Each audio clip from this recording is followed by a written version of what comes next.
Oke semuanya, kembali lagi dengan Oni sama kalian di sini.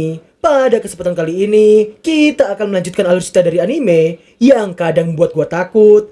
Bukan hanya karena anime ini sangat horor buat para jomblo, tapi juga horor karena bapak kotak merah yang terkadang anti dengan genre romance. Tapi sebelum kita mulai, gua mau ngingetin ke kalian buat memencet dulu tombol subrek dan like di bawah. Dan jangan lupa buat share sebanyak mungkin supaya semua anime kalian sukai bisa gua lanjutkan di tiap minggunya. Oh ya, anime ini rilisnya setiap hari Minggu. So, seperti biasanya, persiapkan jiwa wibu jomblo nalep dalam diri kalian. Dan inilah dia, Otonari ni Ginga episode kedua. 宇宙から流れ着いた私は流れ星の民の姫。 Scene diawali dengan memperlihatkan fakta mengejutkan di mana ternyata Shiori adalah keturunan alien yang tinggal sebagai putri penduduk meteor. Mendengar yang membuat Ichiro terkejut dan mengira Shiori telah gila.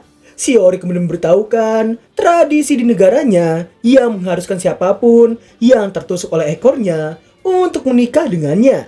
Setelah Shiori tahu dirinya akan dijodohkan, dirinya hanya bisa pasrah pada awalnya. Namun karena membaca manga romance, Shiori pun memantapkan hatinya untuk pergi dari kampung halamannya itu. 久我さんとはまず恋愛を目指さねば。 Mendengar ucapan Shiori membuat Ichiro memberitahukan opsi untuk tidak perlu memaksakan diri mengikuti tradisi yang ia benci itu. Shiori pun baru menyadari adanya opsi tersebut. Meski Ichiro merasa tak masalah, namun baginya Shiori harus memilih pasangannya dengan sangat baik. 恋愛をしない選択肢もあるのでした。 Meski begitu, Shiori tetap memberitahukan Ichiro yang telah terpilih oleh takdir. Sebelum Ichiro keluar ruangan untuk menerima tamu, Shiori yang masih mengantuk meminta izin untuk beristirahat. Di luar ruangan, Ichiro sepertinya masih tidak percaya dengan semua ucapan Shiori tadi. Singkat waktu, usai bertemu dengan editornya, diketuai oleh Ichiro yang akan segera mendapatkan serialisasi untuk halaman berwarna. Di posisi Shiori, dirinya sedang tidur, nampak teringat kenangan saat masih di Pulau Meteor, di mana Shiori sepertinya memiliki kemampuan telepati yang membuatnya bisa terhubung ke semua penduduknya. 皆さん、おはようございます。おはよう、姫さん。 Shiori yang kembali mencoba telepatinya, mendapati sinyal telepatinya yang tidak sampai ke negaranya. これだけ離れていると、民とのつながりは薄れてしまうのでしょうか。 Setelahnya, Shiori nampak berpamitan pulang dan berniat menyudahi profesinya sebagai asisten Ichiro. Namun, baru saja Shiori pergi, Machi mendapati sang kakak yang tepar tanpa alasan. Mengetahui Ichiro yang demam, Chibi dan kedua adik Ichiro nampak harus merawatnya. Di lain sisi, Shiori nampak mengirimkan pesan berisikan nomor rekeningnya. Dengan pintarnya, Fumio membalasnya hingga membuat Shiori agak terkejut melihatnya.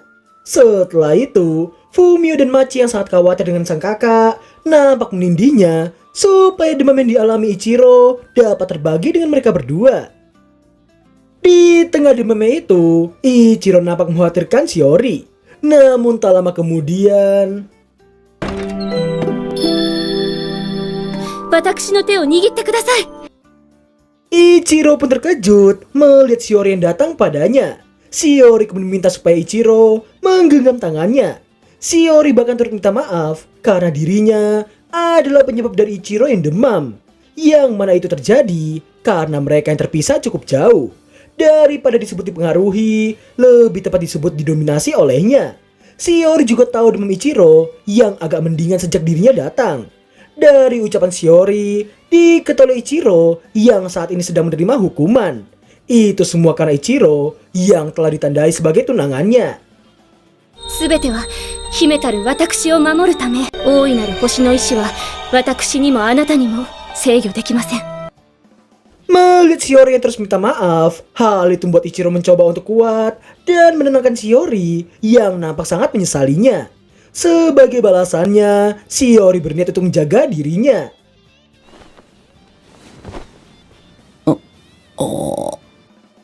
Setelahnya, Shiori menceritakan soal Machi yang memberitahunya tentang kakak mereka yang terus berkutat dengan pekerjaan yang tak diinginkan oleh Ichiro sendiri. Ichiro yang terkejut mengakui bahwa dirinya hanya merasa tak berhasil di manga shonen, tapi dianggap cocok di manga shoujo. Dan itu membuatnya cukup senang dalam menjalani hal tersebut.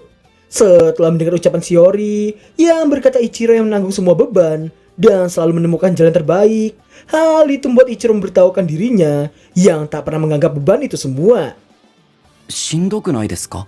ずっと誰かを支配などせずに愛情を分かち合えないものかと。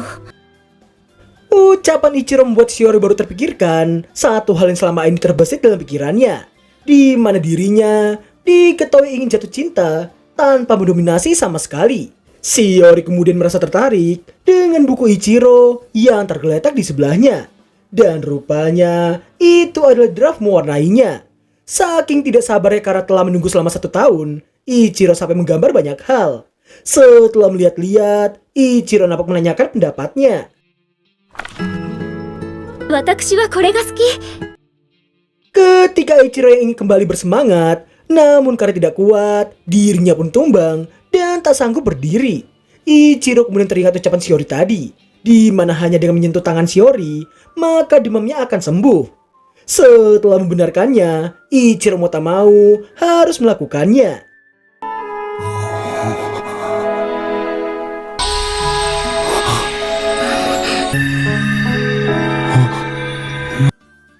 Setelah berpegangan tangan, Ichiro nampak tertidur. Di lain sisi, meski terlihat datar, namun ternyata ekspresi Shiori baru keluar setelah Ichiro memejamkan matanya. Singkat waktu, demi bisa menjalani hubungan terikat mereka, Shiori memutuskan untuk tinggal di ruangan kosong di apartemen milik Ichiro. 友人から始まる関係性の発展も素敵。よろしくお願いします。 Di tengah Ichiro yang sedang mencabuti rumput liar, dirinya dihampiri oleh Shiori yang ingin membantunya.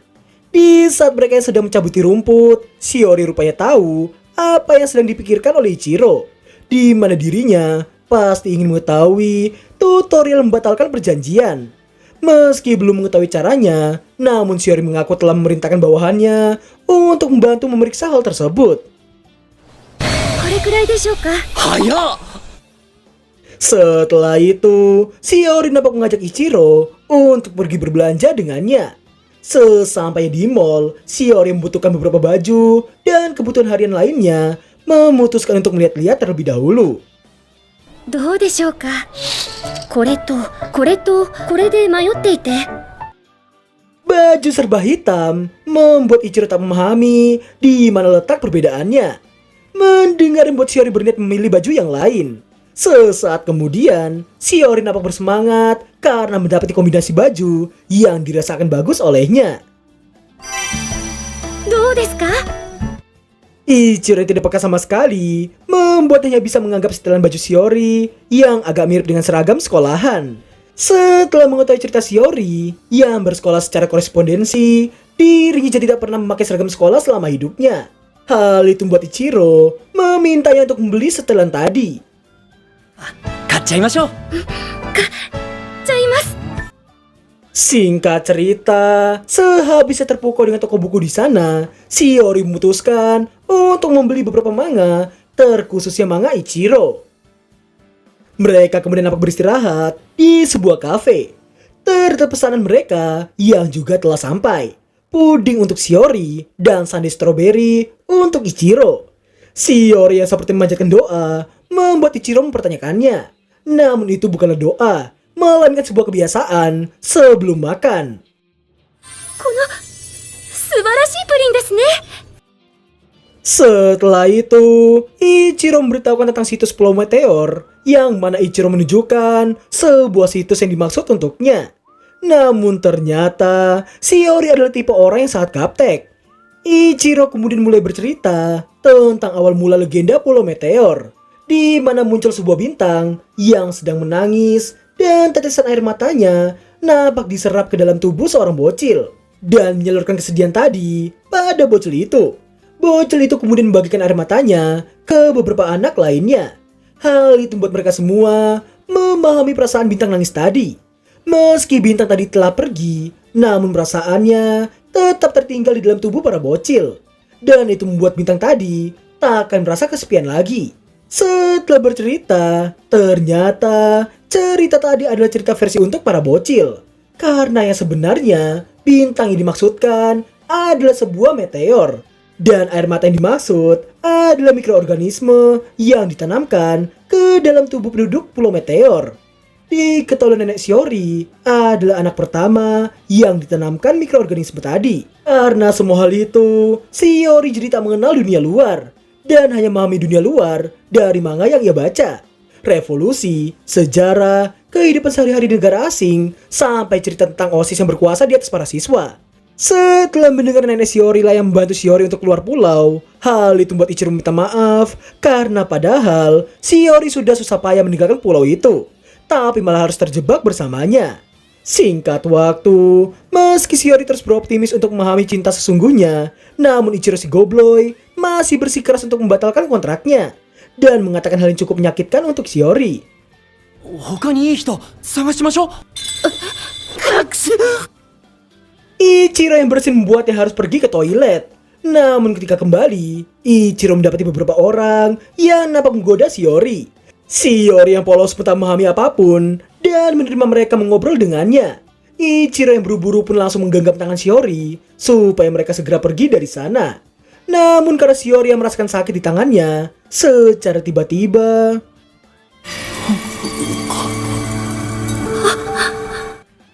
keributan yang terjadi itu membuat semua orang nampak memperhatikan mereka berdua. Setelahnya, ternyata mereka berdua yang beristirahat sejenak di jembatan. Ichiro kemudian minta maaf dan mencoba menenangkan Shiori. Namun Shiori mengetahui bersin dan mimisan tadi tidak lain disebabkan olehnya. Kontak fisik tanpa persetujuan membuat hukuman tadi terjadi. Gejala yang diberikan juga beragam dan akan membuat tubuh Ichiro menjadi sangat tidak nyaman. Ichiro yang berkata dirinya hanya ingin membuat Shiori menjauh dari orang-orang tadi dan tak ada niatan untuk menyakitinya sama sekali. わかりませんでした。あなたを傷つけた。島から出なければ。Menyadari Shiori yang sangat menyesal karena telah keluar dari pulau, hal itu membuat Ichiro memuji kerja keras Shiori yang mampu menggambar dengan sangat cepatnya. Di mana baginya, kerja keras yang dilakukan oleh Shiori itu disebabkan karena dirinya menyukai hal tersebut. 誰かのためにやらなきゃよかったなんて言わないでくれよ。 Suara bergetar dan air mata Ichiro membuat Shiori mempertanyakan alasan Ichiro yang menangis. Ichiro yang mengaku tidak menangis, hal itu membuat Shiori meminta izin untuk menyentuh dirinya. ほら、 Ichiro kemudian memberitahukan jika Shiori memang ingin hidup di sana, dirinya dengan senang hati akan membantunya. Ichiro bahkan mengatakan kata-kata yang gua bilang cukup gentle. 俺もあなたとのルールを覚えるから。はい。 Sepulangnya mereka, ternyata Shiori yang sangat senang dengan pakaian olahraga barunya. Kebahagiaan itu terjadi karena selama ini dirinya hanya pernah memakai rok panjang saja. Machia merasa Shiori yang semakin dekat dengan sang kakak. Hal itu membuat Chibi terkejut mendengarnya. 私のことを知りたいと言ってくださって、秘密にした方が良かったでしょうか。鬼！ Dan berakhir lalu di Anime Otonari ni Ginga episode kedua. Ais, apapun yang kalian pikirin, jangan ganti impian secara tiba-tiba loh ya. Biasanya nih ya para bocil kan masih agak labil. Yang tadinya pengen jadi polisi, pengen jadi dokter, pengen jadi DPR atau pegawai pajak, beralih impian jadi mangaka. Please stop. Gak mungkin banget lu tiba-tiba jadi mangaka terus nikah atau pacaran sama asisten mangaka lu. Yah, kita ngomongin realistis aja. Sama teman sekelas aja, kita kadang cuma bisa mendem, kadang cuma ngomong ke sahabat lu. Terus dengan gobloynya, sahabat lu tadi malah speak up ke publik. Dah lah, daripada gua nanti digeruduk sama para jombis-jombis kampung. Rating 9,7/10, gua nobatin buat romance di episode kali ini. Makasih buat yang telah menonton Gager Video, dan sampai jumpa di episode ketiga minggu depan. Bye-bye. どうですか？